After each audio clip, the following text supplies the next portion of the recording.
Tere! On olemas Lubavitši rabide tuntud ütlus, et sabat, millal loetakse näljapeatüki Bereshit, mõjutab kogu ülejäänud aastat. Vastavalt sellele, kuidas käitutakse sellel sabatil, hakatakse käituma kogu ülejäänud aasta jooksul. Jääb arusaamatuks, miks see käib just sabati Bereshit kohta, miks mitte aja kohta, millal oli antud toora ja mida ülejäänud nädalapeatükkidega, kus on mainitud käsud, mida ei mainita teistes kohtades tooras. Kas need ei ole seotud ülejäänud aastaga? Miks just sabat Bereshit on nii eriline, et see on seotud käitumisega kogu aasta jooksul? See, et alguses lõi Jumal taeva ja maa, et kõige kõrgem lõi kogu maailma mitte millegist, sunnib meid ütlema, et maailma loomine pidevalt jätkub igal hetkel. See tähendab, et uudsus, mis oli saavutatud loomise esimese 6 päeva jooksul, enne mida oli täielik tühjus ning hiljem tekkis olemus, mis on iseenesest hiigeluudsus, käib igal hetkel ja meie maailma luuakse pidevalt uuesti mitte millegist. Seda põhjalikult seletatakse raamatus Tanja, kommenteerides salmi psalmidest. Igavesti Isand jääb püsima sinu sõna taevas, mis tähendab, et tegelikult on iga loome ka praegu mitte miski ja kogu selle olemasolu on ainult sellepärast, et kõige kõrgem toetab pidevalt selle eksisteerimist, mis tähendab, et kogu tema olemasolu on jumalikkus. Tänu sellele on võimalik aru saada, miks sabat Bereshit mõjutab kogu ülejäänud aastat, kuna mäletamine, et alguses lõi Jumal, on alus Jumala teenistuseks kogu aasta jooksul. Kui juut soovib teha oma materiaalsest tegevusest annuse jumalikkuse jaoks, siis vastavalt maailma loomulikule korrale on tal seda raske teostada või isegi täiesti võimatu. Kuid kui ta tuletab endale meelde, et igavesti Isand jääb püsima sinu sõna taevas, et tegelikult pole mingisugust maailma ning see, et maailm eksisteerib, on ainult tänu sellele, et Jumal ütles, saagu valgus ja valgus sai. Sama kehtib ka ülejäänud 10 ütluse kohta.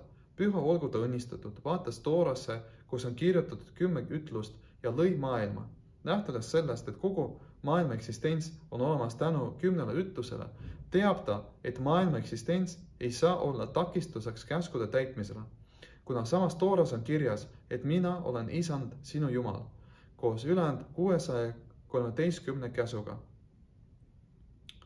Kui inimene jõuab arusaamiseni, et kogu maailma olemus on toora, siis isegi kui ta kõnnib õues või tegeleb oma asjadega, hakkab ta kordama meie tarkade ütlust, ütlema peatüki psalmidest, peatüki Mishnast või peatüki Tanjast. Iga heategevusega kaalutab ta kogu maailma headuse poole, mis tähendab, et tänu tema tundmisele ja süvinemisele salmi alguses lõi Jumal tähendusse saavutab ta, et see hakkab mõjutama kogu taeva ja maad ja nende vägesid ehk kogu loomet. Ütlus, et sabat Bereshit mõjutab kogu ülejäänud aastat, tähendab, et see mõjutab kõiki aspekte, nii vaimulikul kui materiaalsel tasemel. Teadmine, et igavesti Isand jääb püsima sinu sõna taevas, ei puuduta ainult vaimulikku Jumala teenistust, vaid et inimene ei hakka muretsema materiaalsete asjade pärast. Kui tuntakse muret laste, tervise ja sissetuleku pärast, siis see on selle pärast, et unustatakse, et kõik tuleb kõige kõrgemalt, nagu on öeldud Tanjas. Kuid kui pidevalt mäletatakse, et kõik tuleb kõige kõrgemalt, siis ei tunnetata mured, kuna temalt ei tule kurjust, vaid ainult hea. Kui suudetakse sellest aru saada, siis nähakse head oma silmadega.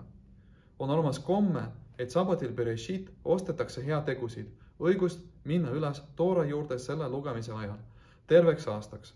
Selle mõte, nagu seletab 6. Lubavitši rebe, seisneb selles, et toorale ülesmineku ajal minnakse üles alumisele, keskmisele ja ülemisele laele ning isegi veel kõrgemale. Tegemist on hinge kõige 5 osa, nefesh, ruach, neshama, chaya ja ihida ülesminekuga sellise määrani, et lõppude lõpuks seob hinge olemus ennast Jumalaga endaga. See on ka põhjus, miks ei tohi öelda õnnistust enne suulise toora õppimist, kui ei saadeta aru, mida õpitakse. Kuid toorale ülesmineku puhul öeldakse õnnistust, isegi kui on tegemist sellise inimesega, kes ei saa aru, mida ta ütleb. Kui meie maailmas ei saada aru, siis tänu tema hinge ülesminekule saab ta küll aru ning külevalt tuleb see teadmine alla.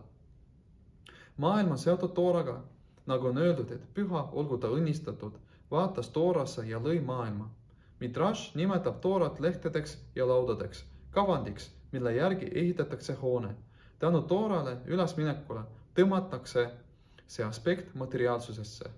Sama kehtib nii ülesminekute toorale šabatil, esmaspäeval ja neljapäeval kui ka toora õppimise aegade paika panemise puhul. Šabatil Bereshit on võimalik võtta enda peale täiendava kohustuse nii toora avaliku osa kui ka Hasiduti õppimises. Lisaks kohustusele, mida iga juut võttis enda peale Tishri kuul õppimiseks kogu aasta jooksul, peab Šabatil Bereshit võtma enda peale täiendava kohustuse, mis puudutab igat päeva, õppides nii toora avaliku osa kui ka Hasiduti. Hasidutis peab samamoodi õppima osa raamatutest Toora Or ja Likutei Torah, mis on seotud jooksva nädala peatükiga. Kõige kõrgem annab jõudu, et igaüks suudab võtta enda peale kohustuse vastavalt tema tõelistele võimalustele, vastavalt sellele, mida ta tõepoolest suudab ning vastavalt tema hinge juurele. Täiendava kohustuse võtmine Šabatil Bereshit annab võimaluse täita seda kohustust kogu aasta jooksul, tänu millele säästetakse hiljem väga palju jõupingutusi ning tänu sellele, millele saadakse täiendava õnnistuse kõiges, mis on seotud lastega, tervisega ja elatisega.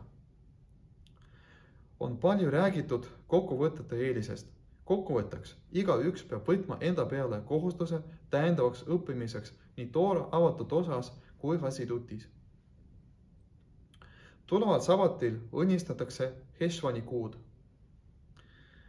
Heshvani kuud nimetatakse Marheshvaniks, kibe Heshvan, kuna see on vihmade hooaeg. Hasidutis tehakse vahet kaste ja vihma vahel. Vihm sõltub inimeste jumala teenistusest. Selleks, et saaks vihma, peab palvetama. Kaste tuleb tänu ärkamisele üleval ning kaste kunagi ei katke. Tänu sellele, et vihm sõltub inimeste jumala teenistusest, on see raskem. Selles seisneb vahe suve ja talve vahel. Suvi on kaste, ärkamine ülevalt. Tänu sellele on talv raskem. Veel üks vahe suve ja talve päevade vahel. Suvel on tugev valgus, vaimsel tasemel, sest isand Jumal on päike kilp. Tänu sellele paistab päike ka füüsilises maailmas, mis algab Tamuzi kuul. Kuid talvel pole see nii. Tänu sellele on talv ärkamisega all seotud jumala teenistuse aeg. 6. Lubavitši Rebbe on öelnud, et suvel on jumala teenistus lihtsam kui talvel. Šabat, millal õnnistatakse Heshvani kuud, annab jõudu ka vihmalisele kuule. See šabat on veel Tishri kuul, mis on 7. kuu alates Nissani kuust ning see on kõigega täis. Tänu sellele saadakse sellel šabatil jõudu jumala teenistuseks talveperioodil. Vaatamata sellele, et tegemist on ärkamisega all seotud jumala teenistusega, antakse selleks jõudu. Talvega seotud jumala teenistuse ajal saadakse šabatil, millal õnnistatakse Heshvani kuud, õnnistust kogu aastaks nii materiaalsuses kui vaimsuses kõigeks kokku. Shabbat shalom ja meeldivat toora õppimist!